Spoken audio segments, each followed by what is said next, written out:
Okay, so we are live. And of course I forgot to put my link in the chat. I I looked knew it up. I was forgetting. No, I got it. Because it's like I usually have everything like just on my desktop. And here we go. Okay, so there we go. So now there we go. Okay, I knew I was forgetting something. So good morning, everybody. I'm not sure if notifications have gone out. I know that that's been acting up for a bit. Also, it looks like Facebook is acting. Oh no. Okay, no, that's you, Rob. Is it me? What'd I do? You. No, because I guess I'm not used to it. Like, I guess you're also streaming to your I did, yeah. I channel, shared it your to my Facebook. Facebook. Yeah. Yeah, so your Facebook icon popped up. I'm like, oh, what is that? Just like too many things happening on the screen. So, oh, good morning, everybody. And I hope you're not starting off your day cleaning cat vomit out of the treads of your boots like I was before. And now my socks are all wet. Oh my goodness. So good morning. Good morning. It is Valentine's Day to all who celebrate. It's Friday, February 14th, 2025. Anita is at a doctor's appointment or on the way to a doctor's appointment. Everybody wish her luck, and hopefully she gets like some answers today so she could be back with us on Monday. So today, so we're joined by Rob Multari. Hello. Yeah, who's what is it? It's like he's calling. What is that the kids say? Calling in clutch. What is that?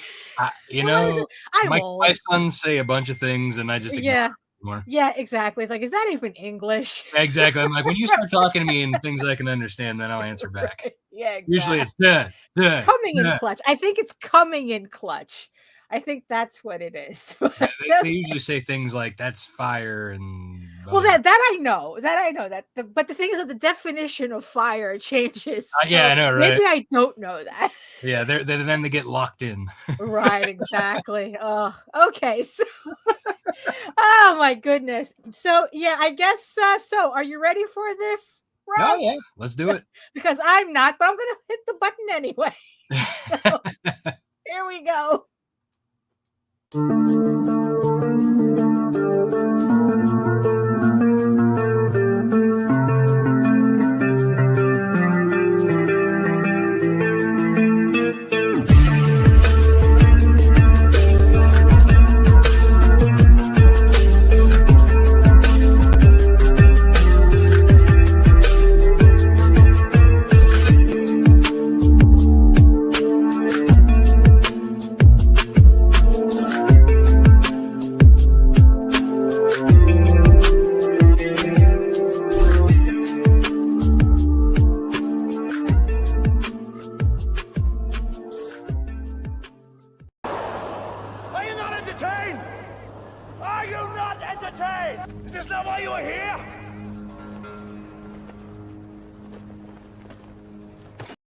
Oh, welcome everybody.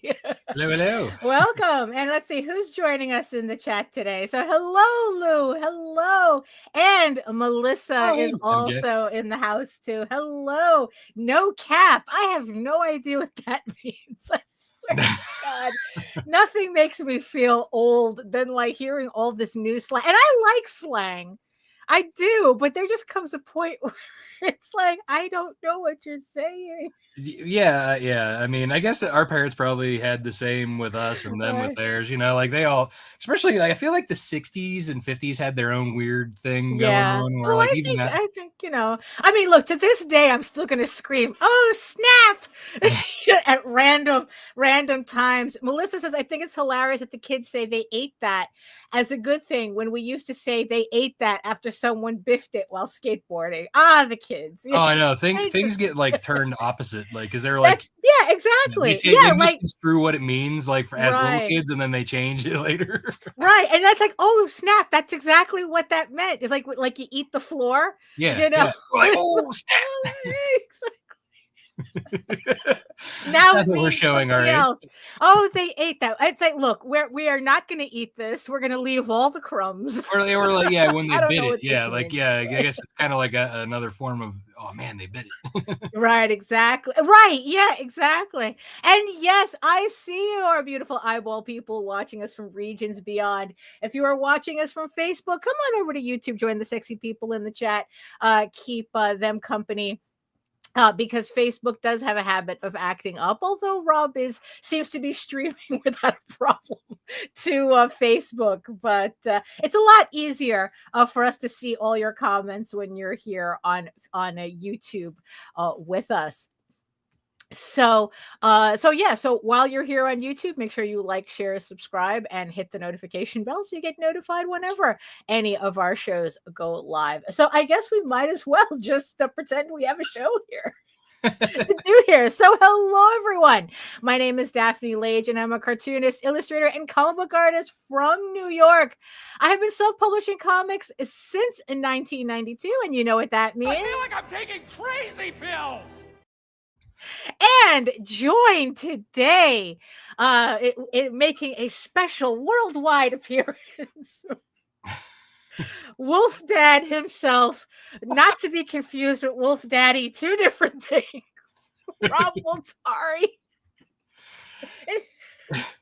Hi, yeah, I'm Rob Multari. I'm the creator, writer of Nightwolf and Snowball, also the Wolfpack Pups that just ended yesterday. Thankfully, we squeezed out another win for that. That funded the new Snowball plush. I self-published through Lone Wolf Comics, and yeah, you can find me at Lone Wolf Comics or lonewolfcomics.com. Yeah, and speaking of campaigns, before I forget what I'm doing here, you see, this is how much Nita does in the background. I don't think people appreciate how. Oh yeah, while you're Nita talking, she just sets everything up. Yeah, yeah. I don't think people appreciate how much he really does in the background. So, let's see. So, let me see. Entire screen. Do I want that? What am I looking at? Okay, I think I'm looking at this. Okay. Oh, here we go. Okay, I'm looking at this. So yes, so speaking of campaigns, today we're in the last day, actually the last 51 minutes of EGORAVEN Heir of the First Unicorn issue 9 out of this 16 issue series. So you have 51 minutes left to go. Thank you so much, the 137 backers who raised $3,452 on this campaign, coming in clutch, as the kids say. I don't know what the kids say. So for those of you who are just checking out the campaign, EGORAVEN is my fantasy drama series about a unicorn princess who is exiled into the mortal realm, and she is training to become a knight in the hope that she can win a king's favor and return to her kingdom and save it from the dragons that took it over.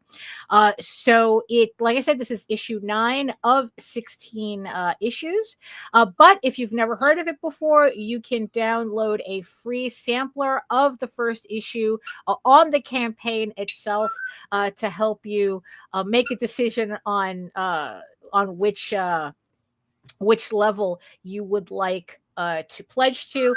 And as always, all my books are completed before even they go live on Kickstarter. So this is a picture of the proof that I have.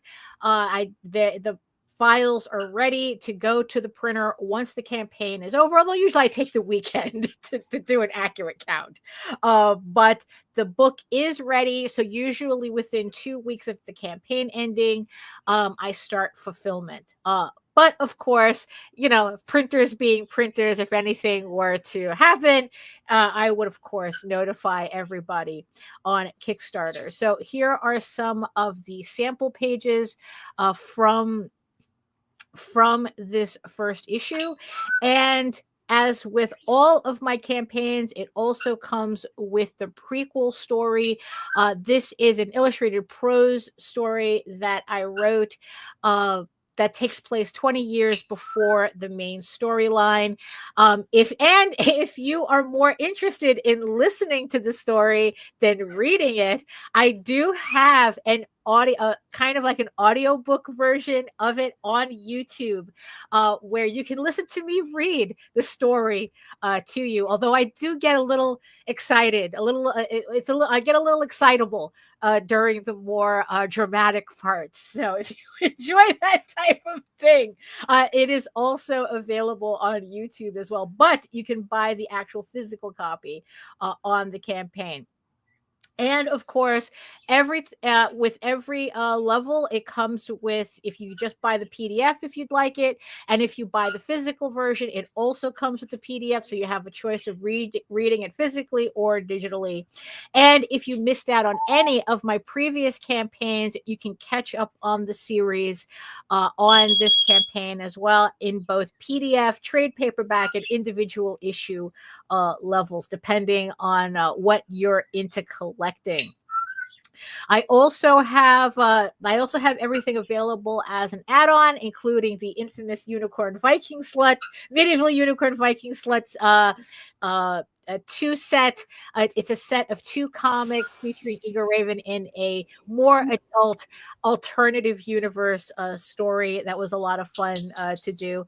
And if you miss Tall Tales, that is also available on the campaign. I do have limited quantities of the physical books, but I do have a PDF catch-up bundle if you want to collect everything all at once on the campaign. We were able to unlock the first EGORAVEN cosplay art print. And I don't know, a lot can happen in an hour, because it's like we also have another art print that unlocks at 4,000.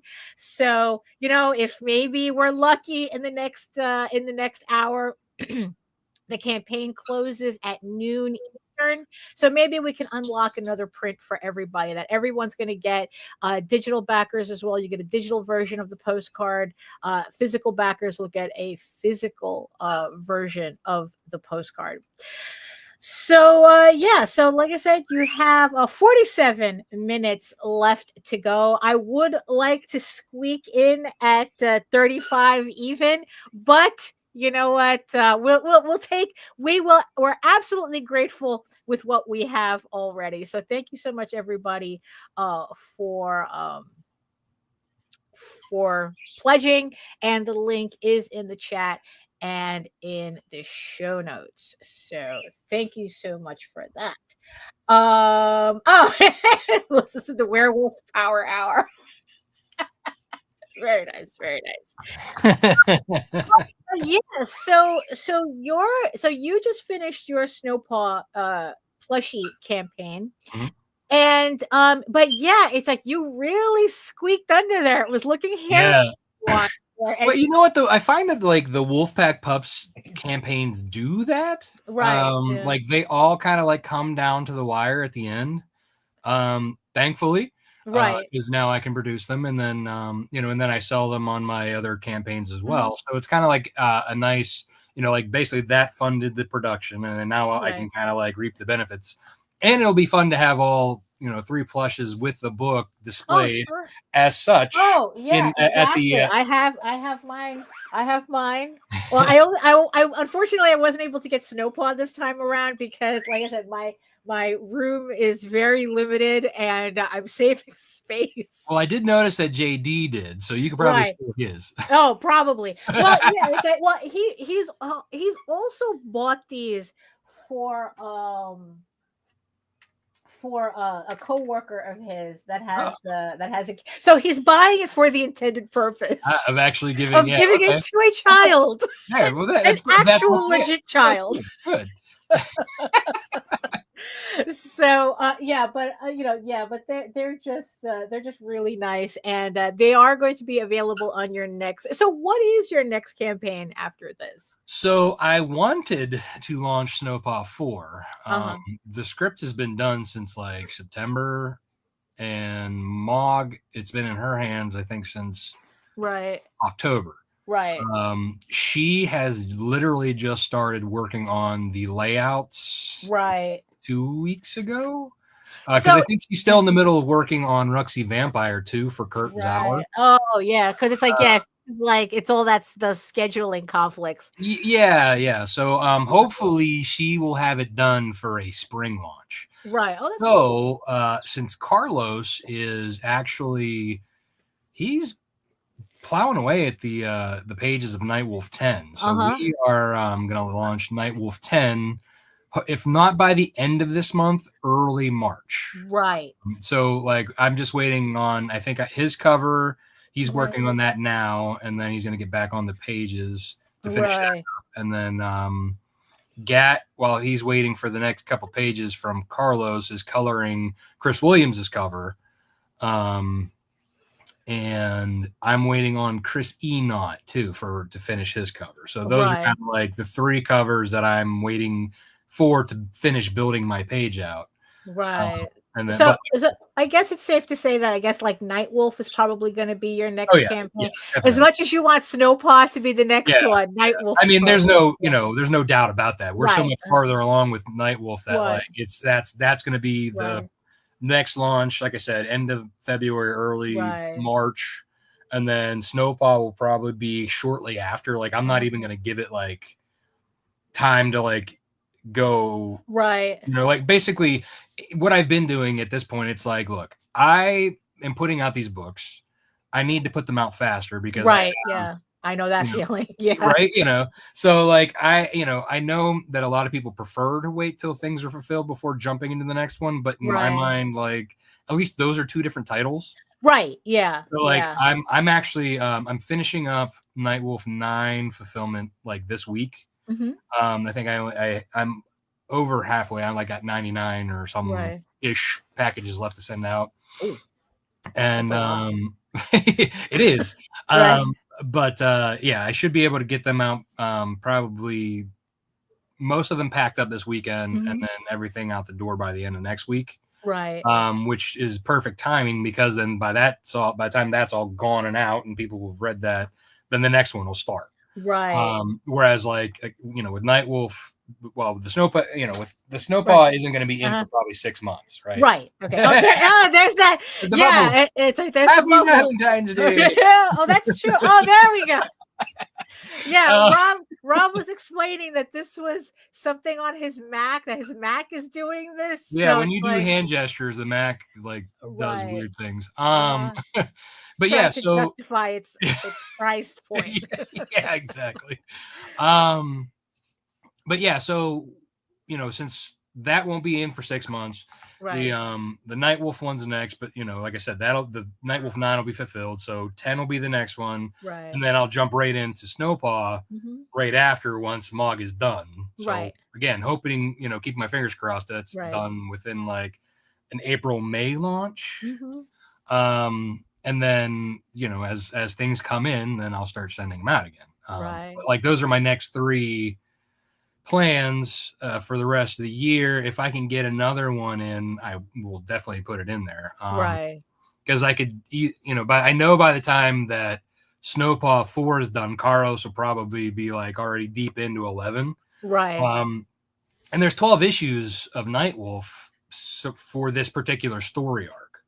So, and they're already written. So Carlos is he's just jumping in. Well, that's good. That's good. It's and then we'll be able to do like volume 3 and then have, then later on down the road, we'll do like a collected omnibus of that first arc. Oh yeah. That'd be cool. Oh, look at, dang it. It's like, cause I'm waiting for the third trade paperback and now there's an omnibus on top of it. Well, I mean, that's probably not going to be for a while because we have the Snowpaw trade will be coming out once once issues 4 is done. That's probably, so it'll probably be like my timeline tentatively is it'll be, Nightwolf 10, Snowpaw 4, Nightwolf 11, Snowpaw volume 1. Yeah. So also another thing before I forget. So right before the show, I had just gotten a package from FedEx and, something that I think everyone will be interested in, especially if anyone is planning on doing conventions or preparing for conventions. I wasn't. So I finally got a table runner, a proper table runner. And this is from Next Day Print. And no kidding, it's like I ordered this maybe like on what's today, Friday, Monday. I think I might have that's pretty ordered fast on Monday. And so it's double-sided. So depending on how I'm feeling, I have two choices for the table runner. Why buy two when you can just fake two on one? And I'm really impressed by the quality, especially since like most other places, they wanted like $70 or $80 for their table runners, and this is like I think like 24 by 72, and they only charged $44 with free shipping. So I'm really happy with how this came out. Nice. I'm really looking forward to using this at worst at Baltimore Comic-Con. If on some fluke I get accepted to Anime NYC, I'll have this there. Yeah. But so if you're looking for kind of like an inexpensive table runner, custom table runner, Next Day Prints. Ironically, I found them on Facebook. One of their like sponsored ads popped up. And because that's what happens when you're talking about conventions and display stuff, right? So Facebook snitches on you, and then you start, your phone snitches on you and sends the information to Facebook, and then you start seeing advertising. And you know what? I figured I'd give them a try. And honestly, I couldn't be happier. Even the background, which I was a little concerned about, because this is kind of like an iffy scan. So it's a little low res, but I think it came out fine, So I might try out one of their like pop-up banners, because that's also supposed to be on fabric as well. So maybe later. I splurged on this because I got my tax refund really early. Yeah. So I was like, okay, let me spend the $40 while I still have the money before it goes out to bills. So so one of the questions that we always get, right, that I guess like every creator doing comics get, it's like, so how do you fit in doing your comic, doing Kickstarters when you have a full-time job? And it's a very common thing. But I think but what happens is that people don't tend to ask the opposite question. What happens when you're thrust into doing this full time, when you're not quite ready to do that? Yeah. It's a completely like different problem you end up having. Like I was laid off in 2013. In December of 2013. And I have managed to not have a real job since. Very hanging on like this. But it is a completely different mindset than when you have that job and you're trying to work your comics, your art, your whatever, you're managing a stable of artists on the side. So so you had mentioned that you had recently, like your place of business closed down for so you're finding yourself in this situation, right? So so I was very unprepared because I had been working towards the transition. It's always we're always working towards because I have financial things that I have to deal with first. For example, I pay child support to my ex for my two boys, so I have that hanging over my head until they're both 18. And then also we were relying on my benefits because my wife's business, she's a contractor, so she doesn't have benefits through her employment. Right. So that's why, it's kind of like, all right, we have to make this much, or I have to make this much for me to make that transition. Right. Right now, like, Lone Wolf Comics has been paying for itself. Oh, that's good. At least, but not bringing in income. It's So it's like, just breaking. It's not yeah, eating. It's not exactly, eating. yeah. It's basically being recycled back into itself. It's Right. paying for itself, but it's not. Mhm. I'm not bringing anything into my pocket. Right. And I don't think I'm at the point where it's probably going to bring in. I mean, if I keep working at it for another couple years, I think it would. Right. But this was not the time for a layoff. I'll tell you Right. Well, it never is. Right. that. Yeah. But it is what it is. So in Right. the meantime, while I'm searching for a new job, if anybody knows any needs for a web and graphic design senior or manager, or so online marketing, if you will, Right. hit me up. Right. What? No. Mac. The Mac has nothing for that. Yeah, nothing for that. No, Right. it's like this is what it's gonna do. All right. Oh, is that? Oh, there we go. Okay, there we go. But that's not what we want. That's not what we want. Yeah. But in the meantime, as I'm doing the search, I'm going to give this my all and see where I can go from there. Right. Because now I'll be able to actually. There's a lot of things that I've been wanting to do. Like I want to kind of like brush up my website. I want to get more products on it. I want to do some more drop ship stuff, like the apparel and like prints. I want to do a connected drop ship to that, so that I don't have to do that. Right. Or have like stock on hand. The only thing I want to do is then send the comics. Right. Right. So how? Oh no. But so how much did your? Because like the weirdest thing when I lost my job is that kind of like that. There's this weird transition phase where it's like, oh snap, I'm doing this full time, right? Yeah. So did you have that? Like did all of a sudden it's like, oh, this is a whole new schedule I have to figure out? No, I'm a bit of a workaholic as it is. So like I just treat, I mean, I have to get up anyway to take my daughter to school. Right. So I'm up in the morning. Like when I messaged you this morning, I was getting her ready for school before I came to sit down at the computer. So, I mean, at that point, I'm like, I'm up, I'm ready. I think the only difference has been that like now I've actually taken time more, instead of getting up at the butt crack of dawn to exercise or get on the elliptical.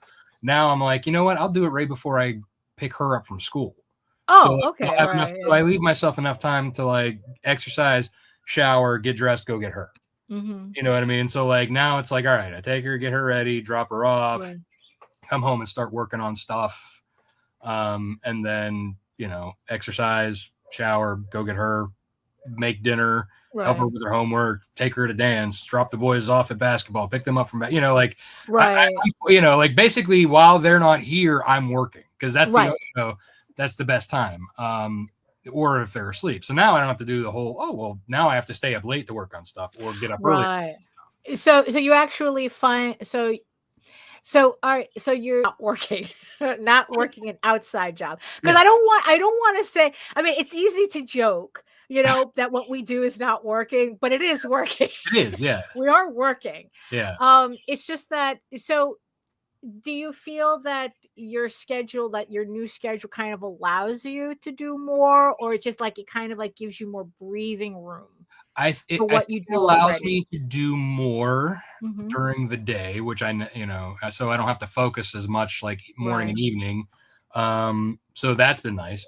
But it also allows me to like in the evening when I'm done running them around and finally I can like just, like just relax at the end of the day. And then, instead of like being like, oh, I need to do stuff. Now that everybody's asleep, I need to do stuff. Or now, I think I might feel a little more rested, which is good because considering like, the whole stress of not having a real job at the moment. Right. Yeah. And that stress of looking for a job. Because at this point, like I had been at my job for almost 7 years. And, prior to that, I was at a job for like 6 years, but I was able to leave that one for this job. Right. And then all my other jobs too. So like, I've never been at that point where I'm like, I need something now.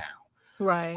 So this is a whole new level of stress, but I think I'm handling it a little bit better because I'm probably able to like get better sleep now. Oh, well,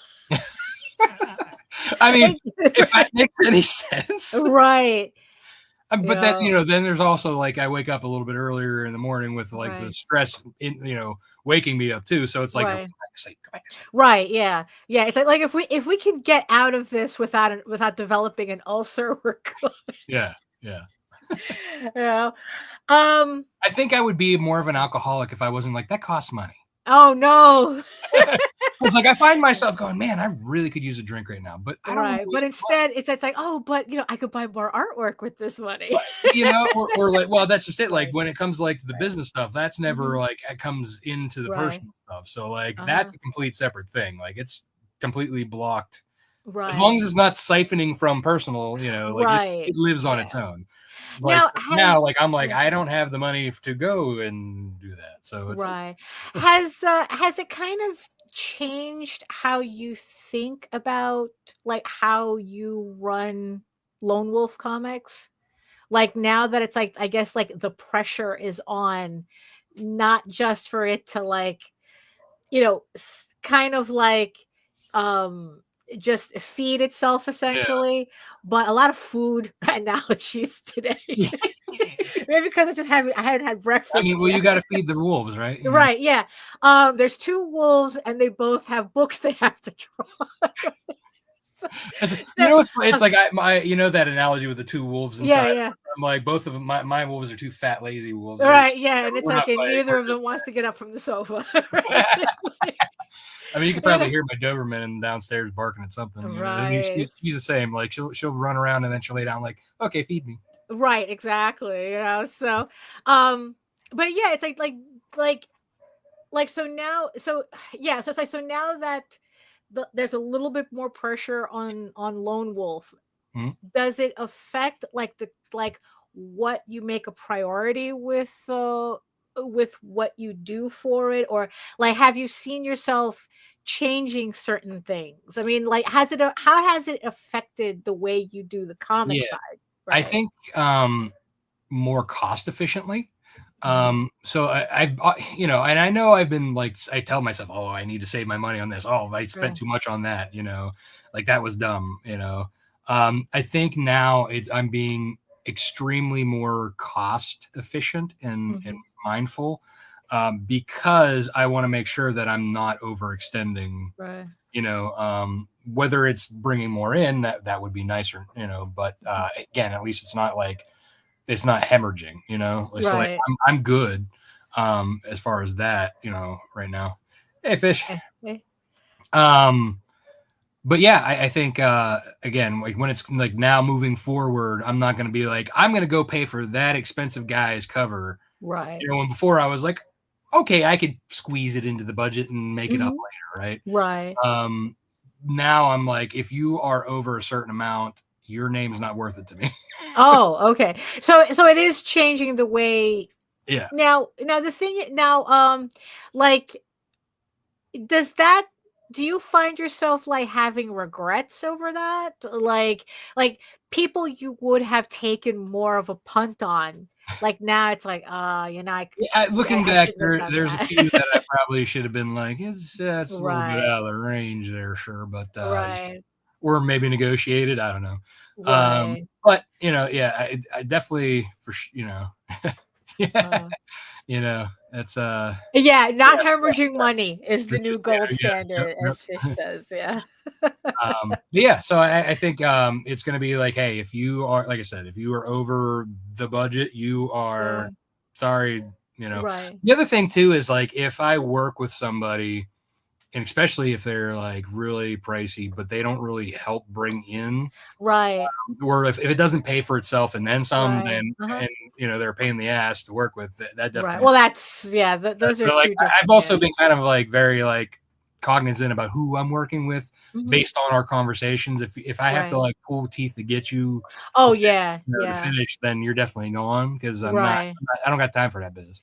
Right. Yeah. No, it's like like managing artists because it's like Jose just recently had a situation where it's like really like he had to cut somebody off like really early on because it's like they were just making like demands that as somebody you're paying like you shouldn't be making those demands. It's like I don't want to like give away any details, but Right. yeah, it is. Yeah, you start like kind of like weeding out people a little bit differently. Um, because because it's like, yeah, the money, even with him having a job, Right. because you still have to manage the people that are around you in a Mhm. certain way. Yeah, and I think too, like another thing that's like I keep being mindful about is like, okay, well, there's the tchotchkes, the Right, bonus rewards and stuff like right, that. Trying to do those more cost effectively and not right, do many. right. I know people love those for some reason, but more people sometimes will just throw them in the box. Yeah, it's like 50-50, I think. If some people Right. really love them, other people are like, I'm just throwing them in a box or in the garbage. Right. Yeah, that's kind of the thing that I'm like, because I do like the idea of stretch goals. I do like that, but I think that the reality of it is a little odd. Like, yeah, like I'm kind of wondering like how many people just throw out the stuff. Like, Yeah. is it really a bonus? Yeah. Yeah. I think it's 50 Right. 50. Right. People who are just like, I'm not here for that. Right. Or the people who are like, I really love that. I mean, because Right. you think about it though, like when because you've talked about like, the necessity of websites and all that. Uh-huh. You don't usually get stuff like that when you buy from somebody's website. For example, Right. Yeah. you're Yeah. going to get the book from me Uh-huh. way cheaper on my personal website than you're going to get it from Kickstarter. Right. People will pay that extra money on Uh-huh. Kickstarter. One, I think probably because they know that it's helping to bring the book to life, but also Right. get that extra content that they're not going to get, Mhm. through other means, Right. especially like if it's a third party site, Right. Yeah. Yeah. Amazon or, Global Comics or whatever.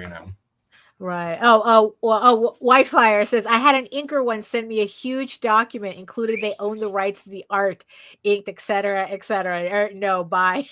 It's like, yeah, it gets a little.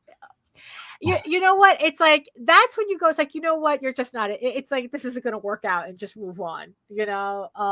Or as Jose likes to put it, he has no problem ghosting people. Nice.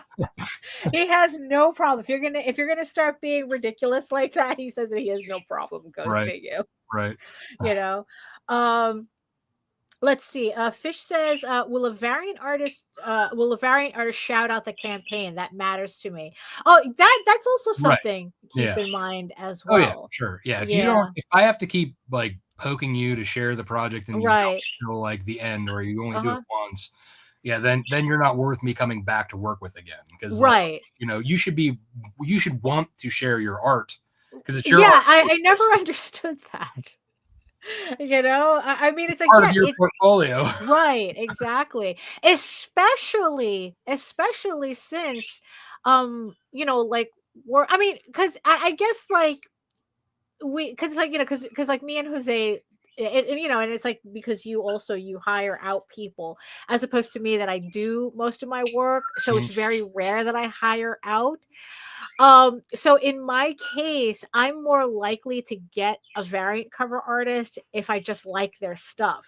Yeah. I don't really look at like the cost effectiveness of it. If I want it, I'm going to get it, right? But I guess like you and Jose are kind of like more in tune to like that whole thing where it's like, Yeah. well, what are the other benefits of getting this artist? It's like, if I'm going to spend X amount of money, am I going to make 4 times this is the way Jose thinks. Am I going to make at least 4 times the Well, money that's back? just it. Yeah. I mean, you have to like, you got Right. to look at the cost of what it costs Uh-huh. you, Right. for the actual art. And Right. then you have to think about, okay, how many copies of this particular book am I going to sell?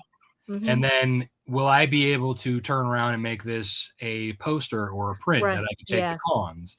Like that's you have to think about saleability as well as, so like I Right. try to, hire artists, one that I like and Right. that they can do a good job. Especially with drawing, werewolves. Like that's a Mhm. big thing for me. That's a tough one. You would Yeah. think You know, yeah. Like Yeah. Jose's, it's like, yeah, Jose is like always, oh, can you draw the mouse? And he says that he's never had so many artists panic at the idea. Right? Yeah. You know? Yeah. You know, they could draw, you know, it's like, oh, but don't you want a sexy lady? No, in this one I want a mouse. I can get But anybody to draw a sexy lady. that is just it. And that's, I think, too, why Right. I'm kind of like, all right, well, I don't need to pay big names for their pinup arts Right. anymore, because I Mhm. know that there's people who are at either starting level or Right. mid-level who can do just a sexy lady Right. just as well, you know. Yeah, exactly.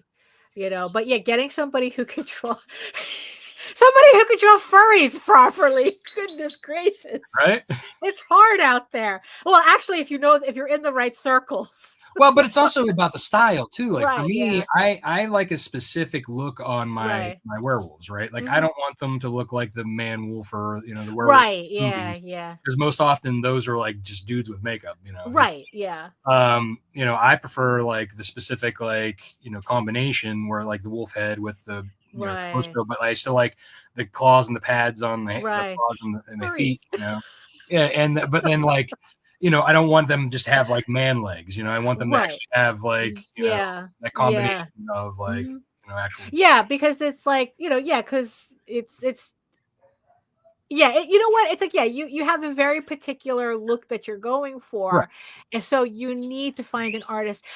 But the thing is, though, yeah, it's like, so when you're looking at artwork also by like saleability, Mhm. right? The idea of an artist not promoting their own work does get in the way. Yeah. It's a Yeah. very odd thing when they're not doing, like, yeah, if they're not, Right. because again, it's part of their portfolio. That's something, Right. it's showing that they're currently active and that they're Right. doing stuff, Uh-huh. and especially if it's like their next best thing, why not Right. show that off? Or if you feel like it's not your next best thing, Right. then you shouldn't be presenting that to your commissioner. Right. Yeah. You shouldn't be just doing it for a commission to get Right. money. You should be Yeah. doing it because You one, actually like money, but like as an Right. artist, you should want to improve, right? Like Right, everything, exactly. Yeah. you don't want to take a step back, Right.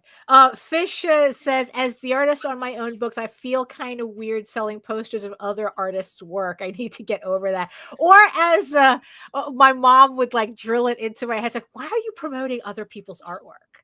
You should be promoting yours. Well, but so that there's depends, that, though. Yeah. Well, if I mean, with your, in Right. yours and Fish's case, like you are Yeah. promoting your books, Right. regardless. Mhm. So really, you're promoting your IP regardless of who Right, the artist. yeah. If it looks good and people want to buy it, by all means. Right. But you both have the upper hand compared to me and JD, Right. because we Yeah. rely on the other, the artist's artwork, Mhm. whereas you can Yeah. sell it. Yeah. But the thing where you and JD, I call him Jose for everyone who's confused right now, uh um is that because you're hiring out and not doing the work yourself, you actually have the benefit of being able to get the work out faster. Where it's like I'm working on issue 10 of EGORAVEN, and um it's kind of, and it's like, look, until it's done, I can't put it out. And unless I do it, Yeah. it's Well, but not is getting done. it really though? Because if you think about it, Right. you're on issue 10, right? Right. Right. Yeah. I'm on issue 10 of Nightwolf. How long have I been doing this compared to you in this particular series? Well, right. So Yeah, I've I been mean, at it since 2017. I'm only up to issue 10 of right. Nightwolf. You've been doing this since 2020, if 2021. Well, yeah, it's like, yeah, well, technically I had 5 issues already in the can by the time I got to issue 1. Right. But that's the benefit. Right. Like you were able to plan that out as the artist, and Right. you set your own schedule. So if you're Right. like, man, I got to get this out faster, you can. Uh-huh. I have to rely on the artists to Right. do it. Whether, like we were talking about with Maud, she has other Yeah. jobs. Yeah. Carlos, I think, has a full-time job, and like Everybody's having that. yeah, like so they're that doing it social in whatever income, right. time frame they have. Mhm. Like it's not like I'm paying them that this is the only job they got. Right. That's true. Yeah, exactly. It's like everybody has to handle that whole, well, yeah, this isn't the only thing that I do. And yeah, and it's like, and you have to manage all of these artists. Like, hey, this is not you're not even my second job. You're my third or my fourth job, fifth job. So while we're here, so we are at the just past the 15-minute mark left on the EGORAVEN campaign. So technically there's 14 minutes left to go for those of you who are still waiting until literally the last second to pledge to the campaign. Again, thank you for the 137 people who've pledged already. Everybody else, you have 14 minutes to pledge. So yeah, so that's just the warning. The warning for the campaign ends in 15 minutes. So yeah, so here's, have you ever bought a piece of artwork that you weren't really crazy about, but it sold really well as a cover or as like a piece of artwork for you? Yes.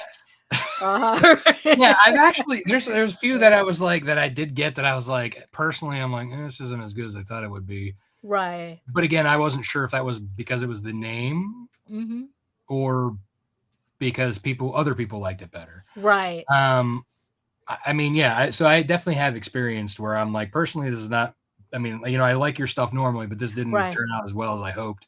Right. But at this point, I'm like, well, I got to get it up there because usually like, you know, there's certain artists that like, I have to like hound to like get that final piece. And then there's the great people who are like, oh, proactive, be like, oh yeah, I'm going to get this done, you know, like, you know, like there was one, even though there's one cover actually as a dual cover for the next campaign. It was very pricey, and I was actually very surprised at how well you know, like he was like proactive on it. It took him a while to actually get me on the list, but once I was there, like he was like boom, boom, boom, boom, and I was like, oh, cool, you know. So that's okay. So the waiting, right? Yeah, and he gave me a video. And you know, of him doing it, and like he was proactive about giving me stuff, and you know, you'll probably share it, you know, when I go live. So I have no complaints about that one. Right. But like I said, but then there's another one that for like back a few issues that like I was like considering how little effort was put into that cover, how well it sold, and I think that probably because of the name. Right. I mean, well, you know, it's like sometimes the name just supersedes everything. You know, it's like, because that's a tough one, especially when you're buying artwork. It's like, oh, I really don't like the artist, or I don't like their style, but they sell really well. You know, but like Jose has a couple of covers on his campaigns that I absolutely hate, but they do well. They do very well for him, but it's like, it's none of my business. None of my business. But conversely though, I mean, it's like there are artists out there that you're like, wait, why aren't you selling better? Yeah, like I mean, really, like that, because there is some like, you know, really good looking art out there that like I don't know if it's just that like no eyeballs on it or because it's like, look, I mean, it's like what, because it's like, it's funny, HR mentions get a Mike Plug cover, and it's like, oh, I wish, you know. I mean, I think he's retired. I don't even know if Mike Plug even takes commissions, and even if he did, I don't even want to ask like how much they would go for. Oh, I know. Like, all right, take my arm, leg. And exactly. You know, it's like getting an Arthur Adams cover. It's like, I know that like for like $2,000 you can get a cover from Arthur Adams, but it's his choice. You know, I mean, I'm sure you can get more custom stuff for more money, but like honestly though, like a bucket list artist that actually, considering their prices, it's very easy for me to save up for them. I would love to get a Zhang Brothers poster. Oh yeah. You know, it's like I would love that, and it's like, and honestly, it's like I think for what they do, I actually think that their prices are rather reasonable. Like I think that they're like, are they from Singapore or somewhere? Like, oh, I don't know. I'm pretty sure it's more than Brothers. I'm pretty sure they have like a whole team because they do animation. Yeah. But I think they're like in like an probably Asian that are like they're like their price. It might be like really good. I think they're either in India or Singapore. I don't. They're somewhere out that way for sure. Yeah, but it's like I would love to get a Zhang Brothers poster, like an anime style movie poster.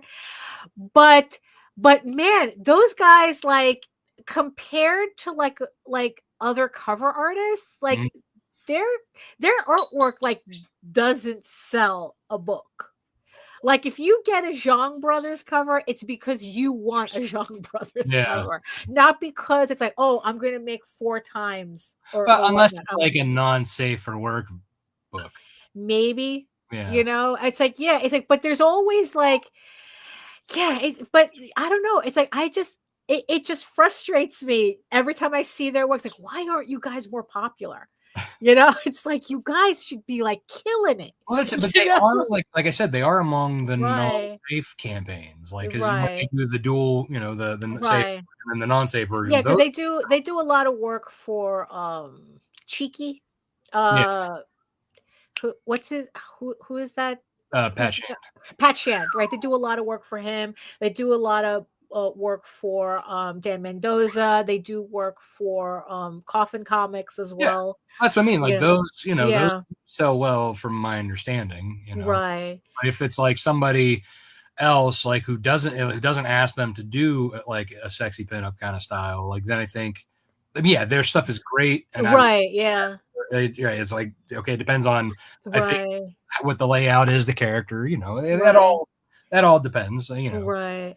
I mean, which is, yeah, I don't know. I think honestly, it's like, I think that they should be yeah, but you know what? Maybe it works out in my favor that they're not, because it makes them technically affordable for me. There you So go. when I finally get to, because I want to do something like get something epic from them for the final issue, you Oh, know. So it's like, so I just have, you know, who knows? It's like, maybe if something happens, I can get something earlier from them, but who knows, right? Yeah, Fish says, I guess like some are great at making books but not selling books. Yeah. That's a whole other I mean, that, yeah, that's definitely, you know, a lot of Yeah. artists for sure. Yeah. I think even like writers too. Like, Yeah. I think the reason I do well at like at cons and on live stuff is like I actually have like selling experience. Like I used to work at Best Buy when I was going to Oh, college. right. Okay. I So was there you go. That'll do it. TVs, I sold cameras, Right. you know, so I have like a little bit of experience in sales. Right. I Well, think, but there's always this thing about like, you know, I have retail experience too, but I keep coming across the thing where it's like, it's a lot easier to sell somebody else's stuff than it is your own. I don't feel that way. You know, is it I because that you're a writer, and it's like you have kind of like that? But then again, Jose is awful at selling. right. That's just it. I think for me, it's like it's like when I'm working, right? Like Right. I get my work done. I'm very proudful in doing my work, but in the Uh-huh. back of my mind, I'm like, I would rather be doing my own stuff, right? Right. Yeah. So for me, like it's harder for me to sell somebody else's stuff because my heart's not in it. You know, Uh-huh. whereas like I am passionate about what I do Right. with my comics and stuff, so I'm Right. able to sell it. You know what I mean? Right. I'm selling it from here. Uh-huh. So like I think like when I was working at Best Buy, Mhm. I learned about the TVs, I learned about the Right. cameras, Right. Yeah. found out what I liked about them, Uh-huh. and the ones that I thought were best, Right. those were the ones I sold. Right. Yeah. know, Like like, that makes sense. Yeah. You Matter of know, fact, but those are the TVs and the cameras that I bought. well, sure. I mean, it's like, yeah, it's a lot easier to sell something that we're enthusiastic Right. about, right? Yeah. But again, we have that weird thing where it's like, look, it's like, you're not going to find anybody more enthusiastic about my work than me. But it's like, but it's like, oh my God, if I'm not working from cue cards, it's really hard for me to talk about the book. And it's hard too when you're doing it by yourself. Like I know you like to do your like vlogs by yourself sometimes, but like I hate going on and like selling by myself. That to me, if I don't have somebody to like talk to, like I feel like I just can't that I don't like. I need to just staring at the camera and then me being the only one talking. You know what I mean? Right. That to me is awkward. So that's why I don't do a lot of streams by myself. Right. You know, so well, yeah, because like for me, when I do streams, but I need the chat. Yeah. That's how important the chat is for me. Like, because if it's just me, it's like, oh, I'll just sit here and just draw that. I mean, I'm just going to work, but like the chat keeps me engaged. That's why streaming works a lot better for me than like doing like recorded videos, like literally just talking to a camera and then editing it. Although I do have I did start a vlog series like that where it's just like me talking to the camera. I edit it. It's 20 minutes. I have 6 episodes so far. And it's like, it takes a little getting used to, but yeah, like talking to a chat is a lot better. But also the thing is too, is that like at a convention, which is the reason why I started like looking into like getting proper, like really rethinking how my booth looks, my table booth. I'm not, no, you have a booth. I have a table. It is that also you have the benefit of having like really striking visuals, where it's like you do have these like huge banners with that gorgeous Carlos work on it, and and it's like, and people see from a mile away, like that's the type of thing. So, oh, what is that? I need to know what that is, right? And they zero in on it, and I think that makes it a lot easier to break the ice. And after looking at like older pictures of the way I would set up tables, it's like I think that in the end, that's kind of like the thing I was missing, is that visual magnet. But also, well, I find that too, like that from the very beginning, like from my first con, like I made sure I had a vinyl banner the first time, but that was a pain to deal with. But it was the same graphic, right? So, and like I made sure that my table looked very presentable. I had a black tablecloth at that time without anything. It was just a regular black tablecloth. I had printed out prints of character designs in the cover. And then I had the single book laid out in the middle. But it's all about presentation and bringing the people, the people who, you can tell, like I typically don't carnival bark. Yeah, I hate wait doing for people that. to come close enough, and once they hesitate, that they have an interest in what you have on your table. Then you can kind of make that introduction, so that's something for me, like as a graphic and web designer, part of my jobs has been like also setting up and printing out stuff, designing banners and stuff for like conventions. So like whenever I worked at a place called CombineNet, like way back over 10 years ago. That was something, I specifically designed for because they were a software as a service company. So they were going to trade shows, right? So I had to design their entire trade setup. So that was an experience that I got knowing. So, okay, now I'm going to conventions myself. I'm going to look as professional as I can. And that actually really does help. Like the poor schmo sitting across from you that has only like the tablecloth or whatever blank table that they provide for you, and you just their books, that dude's gonna have a hard time. Yeah. And that's and I mean, unfortunately for me, it's kind of taken this long for me to figure it out, that it's like, oh wait, it's like maybe that's part of the problem, that I don't really have a visually appealing layout for my table as much as I thought I did. I mean, it's like I said, it's like I would have like this, I thought that this dope Celtic tablecloth that I never realized acted like camouflage. So we're under the last minute, the last 50 seconds of the campaign for EGORAVEN issue 9. So yes, so if you want to pledge to the campaign, you have 40 seconds to do it. Do it. Oh my goodness. Yeah, I know. Right. Get to the chopper. Come on. Oh my goodness. But this it's like 27. Yes, we got 20. We're just in the 22nd mark now. This is for EGORAVEN issue 9 out of this 16 issue. I keep wanting to say limited series. It's just the series. It's not it's not limited. It's not being limited like it's just 4, 5, 6 episodes ago. Right, exactly. It's just the story arc. And we have 5, 4, 3, 2, 1. Zero, Happy New Year. Thank you so much, everybody, for for supporting this campaign. Oh my god, that's like, oh, Lou at the chopper. Thank you so much, the 137 backers pledging $3,452 to my campaign for issue 9 of this 16-issue series. Thank you so much to everybody who supported the campaign up and all the way from the beginning. And even if you just started, you could be buying anything else and you decided to stick it out with my wayward unicorn princess. Thank you so much. Yeah, it's like, so we're almost at double digits with this series.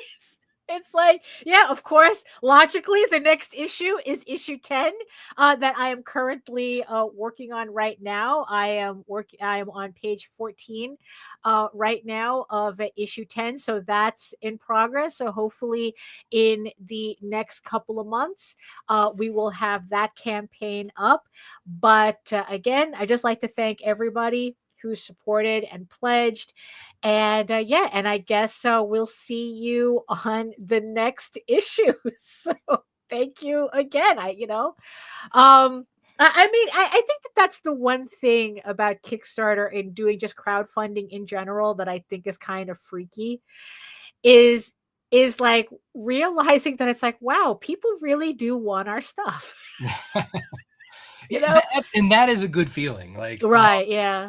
Like yesterday when I ended the Wolfpack Pups campaign, like that actually had more backers than the Nightwolf one. Right. But it's also too like it's weird because like since this was a backer kit campaign rather than Kickstarter, I've actually had a lot of new people come in and buy. So they got all 3 or they got the book and a plush or whatever. So so that was nice. But yeah, it's definitely nice to know that people like want your stuff, even when you feel like, oh, nobody. No, for real. I mean, it's like, especially like a couple of, I've been feeling kind of, well, every campaign stresses me out. Right. But when you're in that middle part where it's nothing's moving. Right. And you're like, oh, I suck. Nobody really wants this book. And right. Yeah. I had really I hit a really dark spot. Because I found out that my job was closing literally the week that this campaign went live. Oh, no. I couldn't delay it because it was part of the Pintopia thing. Right. Yeah. So I was like, I'm committed. Right. Yeah. So but I'm like in the middle and there was like no movement whatsoever.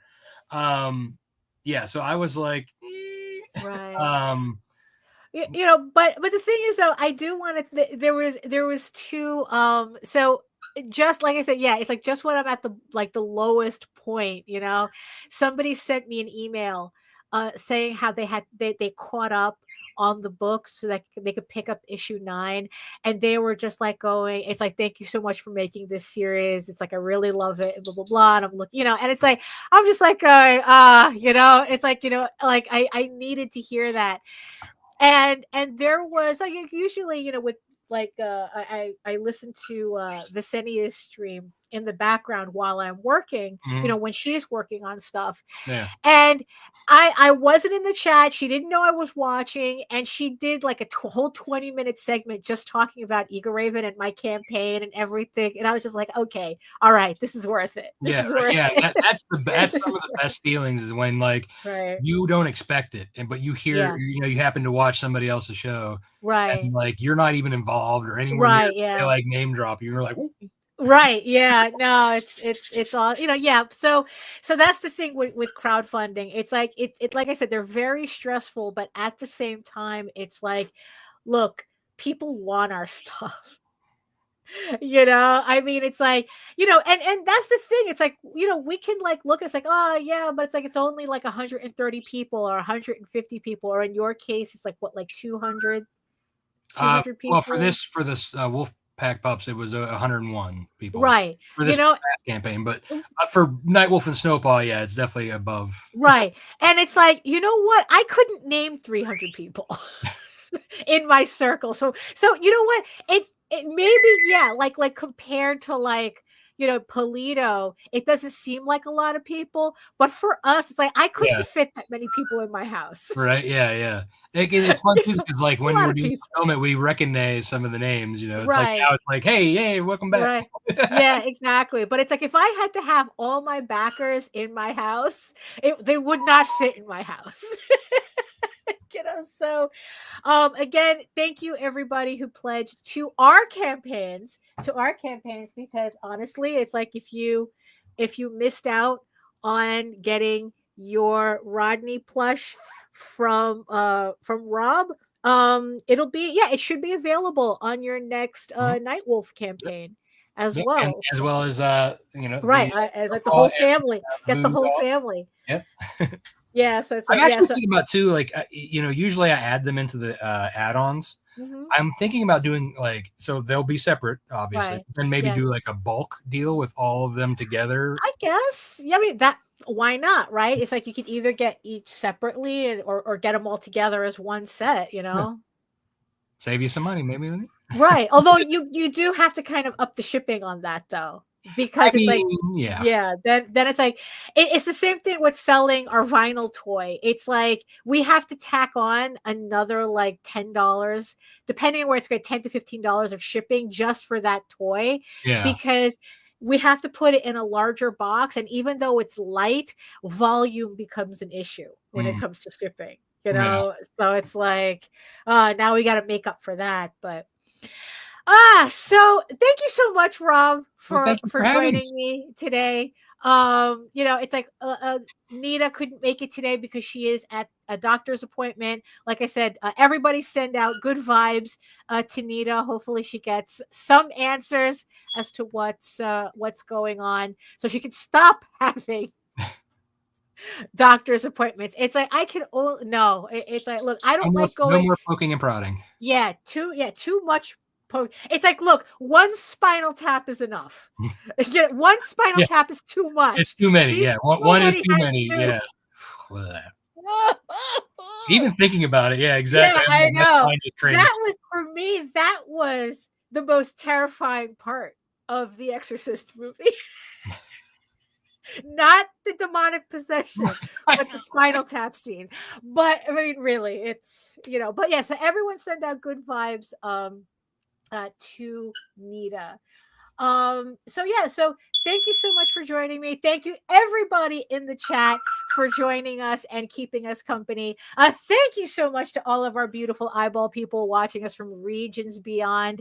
You could be anywhere else, but you decided to hang out with us. Thank you so much. I really do appreciate that. Just like I appreciate everybody who's ever pledged to our campaigns. Like I said, it's like sometimes we just need to be reminded that, yes, what we're doing is worth it. That we're not just screaming into a void, that people do, that you want our stuff. You keep us going. Yeah, keep us going. Exactly. So Rob, where can they find you and your stuff? Yeah, so you can find me Twitter, Facebook, Instagram, Blue Sky, TikTok, though I'm not really active there. At Lone Wolf Comics. You can find me personally at Rob Multari at Facebook, Twitter, Instagram. LoneWolfComics.com is my website. You can go to that link there. It says offer.lonewolfcomics.com to get a free digital copy of Nightwolf issue 1 for you to check out. If you're new to the Wolfpack and you kind of want to dip your toes, that'll get you a free copy and it'll get you on my email list. And then if you feel like you want to run with the pack, we got plenty of catch-up tiers in our Kickstarters, where you can visit my website and buy there. There you go. And if you want to learn more about me and my artwork and all of my upcoming campaigns, you can head on over to my main portfolio site at egoworks.com. Hold on, I got to fill in I got to fill in Nita's shoes here. EgoWorks.com, or you can find links to all of my galleries and social media sites, but I mostly post to Facebook. If you're interested in seeing sketches and current work in progress and whatever live updates I may have. And remember that you can also catch me at my channel on YouTube at Daphne Lage, L-A-G-E art, where you can join me for my semi-weekly art live streams Wednesdays at 4 p.m. Eastern. It's just me working for 2 hours and hanging out with the chat. And we're just talking about anything. It's very free form. It's kind of like being at a convention, but without me worrying about whether my tablecloth is causing too much overload. Too much overload. And you don't have to worry about whether you're blocking my table either. And remember that you can also read EGORAVEN, Heir of the First Unicorn, for free, uploading every day, Monday through Friday. But if you prefer your fantasy to be more of a furry Lord of the Rings adventure, you can follow the link over to Tall Tales, TAILS online.com. And not only can you read the first 20 issues of Tall Tales for free, but you can catch up on the latest story arc, Tears of the Mother, which is also currently uploading Monday through Friday. Also, really quick too, we could also read it on Webtoon. EGORAVEN updates every Tuesday.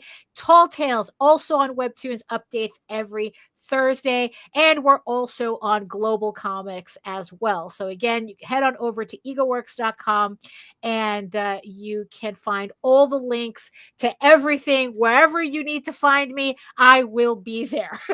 So you can head on over to there. So thank you again, everybody, for joining us, for helping us close out EGORAVEN issue 9. We will be seeing you soon for EGORAVEN issue 10, finally hitting the double digits of this 16 issue series. Again, take a shot whenever I say thank you, because really, I can't say thank you enough. But in the words of the ancients, because they're tired of me saying thank you all the time, eat your food, moisturize, mind your business, and do the work. Because when you actually do the work, you never have to fake any of your accomplishments. Thank you so much again, and we'll see you next time. And let me remember how to log out.